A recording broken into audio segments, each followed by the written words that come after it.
B N Thimmapuram గ్రామస్తులకు నష్టపరిహారం చెల్లించాలని భూ నిర్వాసితుల కన్వీనర్ వల్దాస్ రాజు కాళభైరవ డిమాండ్ చేశారు. గ్రామంలో పూర్తిగా ఇళ్లు శిథిలావస్థలో కూరుకుపోయాయని అన్నారు. వెంటనే నష్టపరిహారం చెల్లించి తమను ఆదుకోవాలని గ్రామస్తులు కోరారు. కాళేశ్వరం ఎత్తిపోతల్లో భాగంగా బస్వాపూర్ రిజర్వాయర్ ముంపునకు గురవుతున్నాయన్నారు. గ్రామంలో మీడియా సమావేశం ఏర్పాటు చేయడానికి కారణం మా గ్రామం బస్వాపురం ప్రాజెక్టులో పూర్తిగా భూములు ఇండ్లు అన్నీ కోల్పోతున్న విషయము దాదాపు అందరూ తెలిసిన విషయమే. మాది సర్వే అయ్యి ప్రాజెక్టు పడి 2008లో స్టార్ట్ అయింది ప్రాజెక్టు.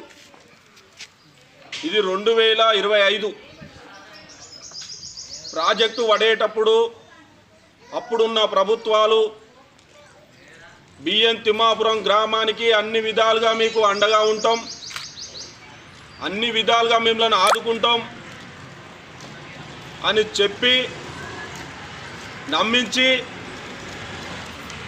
తడిగుడ్డతోటి మా గొంతులు కోసే విధంగా చేసిరు. ఆ రోజు మేము అన్ని విధాలుగా మమ్మల్ని ఆదుకుంటారని అంటేనే మేము ప్రాజెక్టుకి అన్ని విధాలుగా